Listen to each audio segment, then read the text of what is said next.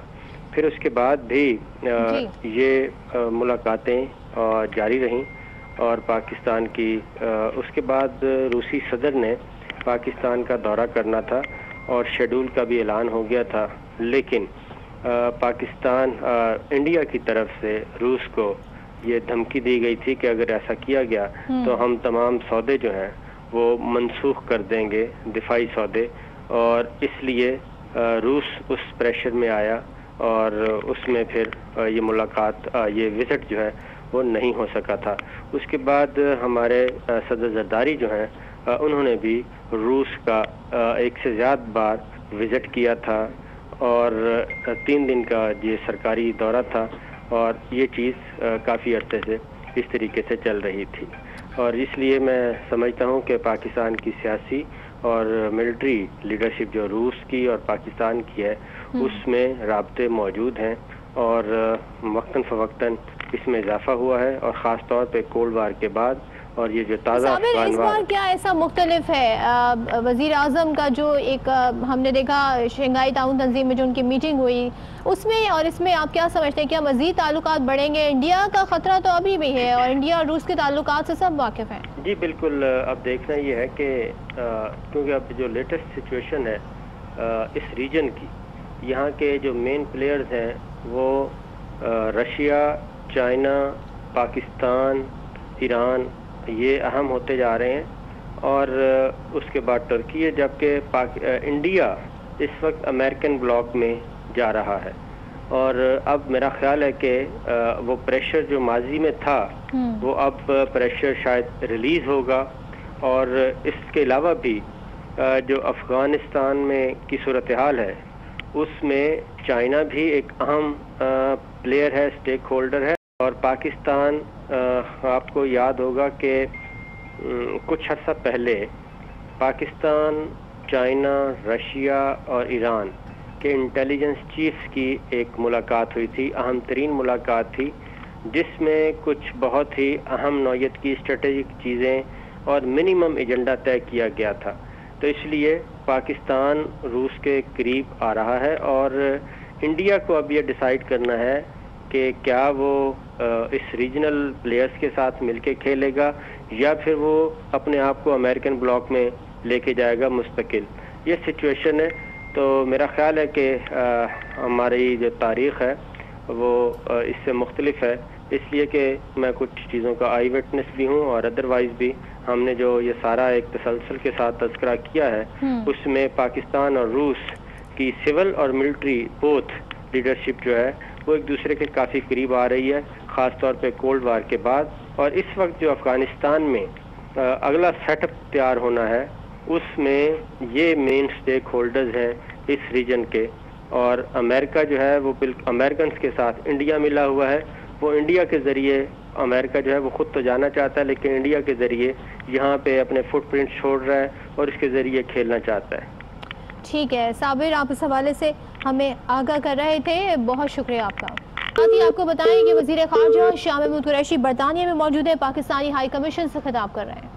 داخلت کر نہیں سکتے ہم، بالکل وہ آزاد ہیں، دیر انڈیپینڈنٹ، جو فیصلہ کریں گے. ہمیں عدالتوں کا احترام کرنا ہے، کرتے ہیں. سر میں فریق قریشی کے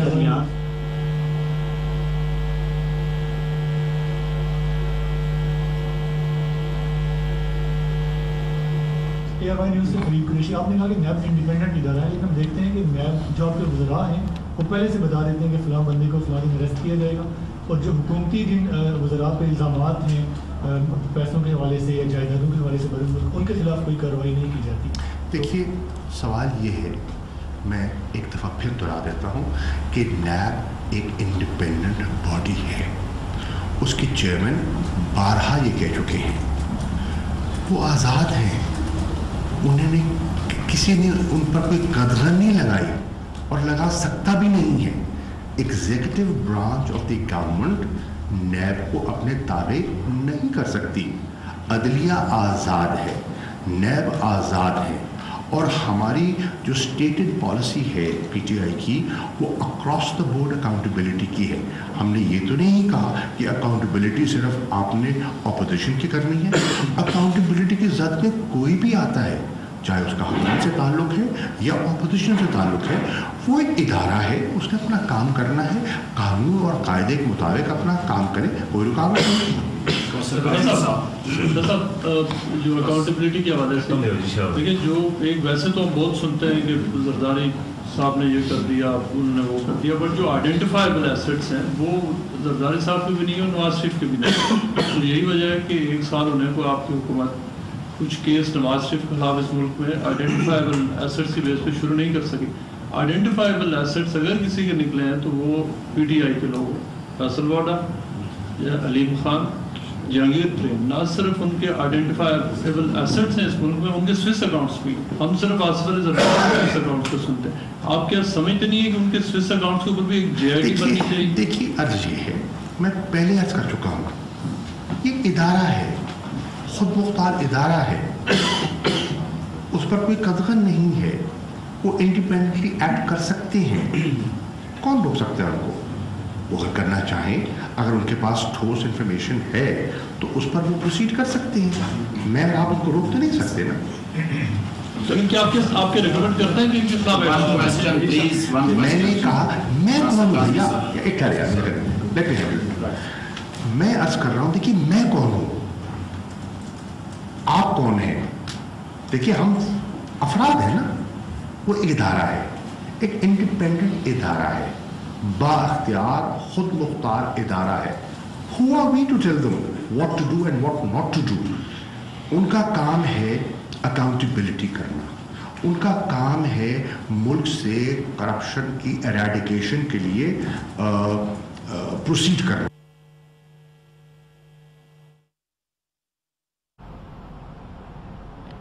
وزیر خارجہ شاہ محمود قریشی برطانیہ میں پاکستانی ہائی کمیشن سے اس وقت خطاب کر رہے ہیں, اور ان کا کہنا یہ ہے کہ برطانوی ہم منصب کی دعوت پر میں یہ دورہ کر رہا ہوں. انہوں نے کہا کہ گزشتہ روز ان کی برطانوی وزیر داخلہ سے ملاقات ہوئی تھی. ساتھ ہی انہوں نے بتایا کہ ہماری حکومت نئی ہے, اس کو معاشی چیلنجز کا سامنا ہے. نیب کے حوالے سے انہوں نے کہا کہ یہ خود مختار ادارہ ہے اور وہاں پہ ان پہ مقدمات بھی چلائے جا سکیں. دیکھیے, ایک تو ہم نے ان کے ساتھ ایک ایگریمنٹ کیا, اور وہ ہے ایکسچینج آف پرزنرز کا ایگریمنٹ. آپ کے علم میں ہے کچھ پرزنرز یہاں بھی ہے, وہاں بھی ہو سکتے ہیں, جن کو سینٹنس کیا گیا اور اس سینٹنس کا کچھ حصہ انہوں نے یہاں کی جیلوں میں کاٹ لیا. تو ایک درینہ مطالبہ چلا آ رہا تھا فیملیز کا, وہ کنوینئنس سے کہ ان کا جو بقیہ سینٹنس ہے وہ اپنے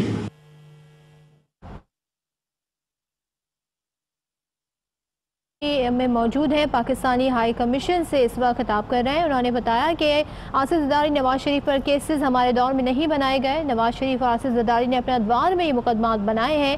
آج پاکستان میں نیب اور عدلیہ آزاد ہیں.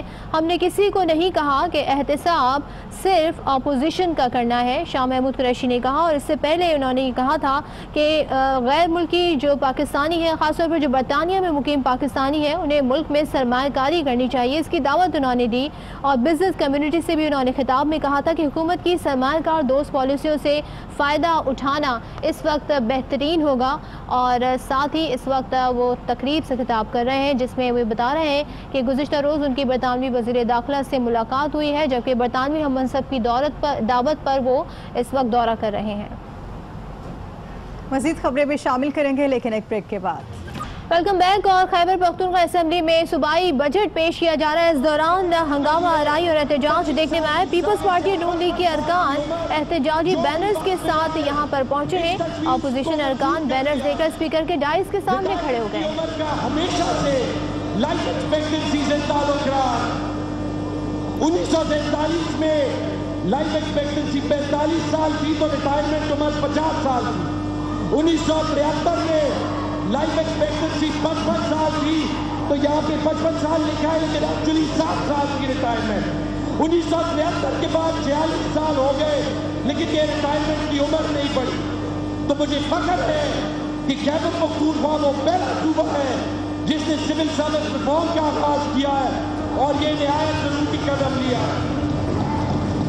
یہ فیصلہ راتوں رات بھی نہیں کیا گیا, سوچ کیا گیا ہے, ایکسپرٹس کی اوپینین لی گئی ہے. ساری دنیا اس طرف جا رہی ہے.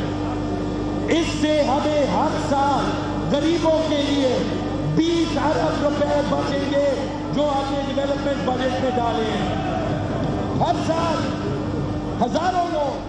خیبر پختونخوا اسمبلی کا اجلاس جاری ہے. اس وقت پیپلز پارٹی نون لیگ کے ارکان کی جانب سے احتجاج کیا جا رہا ہے. ہمارے نمائندے ظفر اقبال ہمارے ساتھ ہیں, ان سے جانتے ہیں. ظفر بتائیے گا, احتجاج کیا جا رہا ہے, کیا مطالبات اس وقت بجٹ اجلاس میں رکھ رہی ہے اپوزیشن؟ تو بچیے لے کے جائے, گھر لے کے جائے. ظفر سے بات کریں گے, ہمارے نمائندے ہمارے ساتھ ہوں گے, آپ کو بات سے آگاہ کریں. خیبر پختونخوا اسمبلی میں بجٹ اجلاس کے دوران احتجاج کیا جا رہا ہے. بینرز لے کر آ گئے ہیں اپوزیشن اراکین اور اسپیکر کے ڈائس کے سامنے کھڑے ہو گئے ہیں. ظفر اقبال سے مزید جانتے ہیں. ظفر بتائیے گا. جی بالکل, خیبر پختونخوا اسمبلی کا بجٹ اجلاس جیسے ہی شروع ہوا, اس اپوزیشن لیڈر اکرم خان درانی نے نقطہ اعتراض پر کھڑے ہو کر بات کرنا چاہی, لیکن اسپیکر نے کہا کہ یہ بجٹ اجلاس ہے, اس لیے اس میں مزید کوئی بات نہیں ہو سکتی, جس پر اپوزیشن نے احتجاج شروع کیا. اپوزیشن میں پاکستان پیپلز پارٹی کی نگت اور رکزئی احمد کریم کنڈی نے نیب کے خلاف اور بینر اٹھا رکھا تھا, جس پر نیب کے خلاف نعرے درج تھے, جبکہ احمد کنڈی کے پاس آصف علی زرداری کی تصویر تھی, وہ لے کے آئے ہیں. اس کے ساتھ ساتھ مسلم لیگ نون کی صوبیہ شاہد بھی بینر لے کے آئی ہے, جس پر نیب کے خلاف نعرے درج تھے. اپوزیشن ارکان نے کھڑے ہو کر اسپیکر کے ڈائس کا گھیراؤ کیا اور بجٹ پیش کرنے نہیں دیا جا رہا. شدید شور شرابہ کیا جا رہا ہے, لیکن صوبائی وزیر خزانہ تیمور سلیم جگڑا اس وقت آئندہ مالی سال 2019-20 کا بجٹ پیش کر رہے ہیں, جس کا کل حجم 900 ارب روپے تخمینہ لگایا گیا ہے, جبکہ اخراجات کا تخمینہ مجموعی طور پر 555 ارب روپے لگایا گیا ہے. یوں آئندہ مالی سال کے 45 ارب روپے کا سرپلس بجٹ جو ہے وہ پیش کیا جا رہا ہے خیبر پختونخوا اسمبلی میں. ظفر ہمارے ساتھ موجود رہے گا, ہمیں صورتحال سے آگاہ کر رہے تھے. اس وقت بھی احتجاج جاری ہے. جہاں ہر فرد کی خواہش صرف سرکاری نوکری نہ ہو, اس کے پاس چوائس ہو. دنیا کا کوئی ملک بھی پرائیویٹ سیکٹر کی پارٹیسپیشن کے بغیر ترقی نہیں کر سکا. انشاءاللہ اس تبدیلی کا آغاز بھی پاکستان میں خیبر پختونخوا سے ہوگا. آخر میں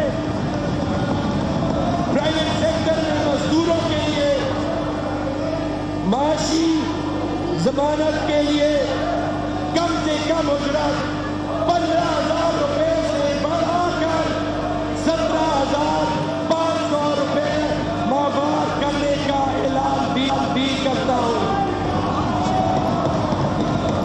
دوسرا پوائنٹ میرا, اب میں آمدن میں اضافے پر بات کروں گا. مسائل پیدا کرنا اور اس کے بغیر کوئی ملک ترقی نہیں کر سکتا. پاکستان کی tax to G D P شرح صرف 12.9% ہے, جبکہ انڈیا میں یہ 18% اور ترقیاتی ممالک میں یہ 20% سے بھی زیادہ ہے. پچھلے سال عالمی بینک اور پاکستان کے معاہدہ طے پا کیا. ورلڈ بینک پاکستان کو 3 مختلف منصوبوں کے لیے فنڈز فراہم کرے گا. فنڈز کا حجم 91 کروڑ 80 لاکھ ڈالر ہوگا.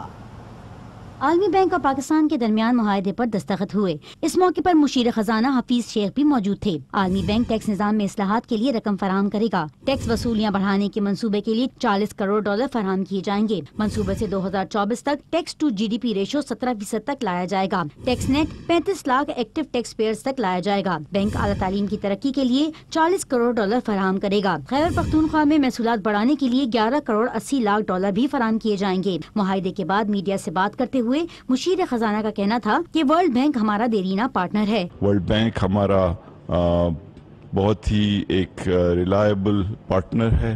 یہ پاکستان کی اقتصادی ترقی میں ہمارے ساتھ اتنے عرصے سے ایک اچھی ریلیشن شپ میں ہے. انشاءاللہ ان تمام پروگرامز کی وجہ سے ہماری جو اقتصادی اور سوشل ڈیولپمنٹ ہے اس میں ترقی آئے گی. اس موقع پر عالمی بینک کے نمائندے کا کہنا تھا کہ بینک مختلف شعبوں میں بہتری کے لیے پاکستان کے ساتھ کام کر رہا ہے.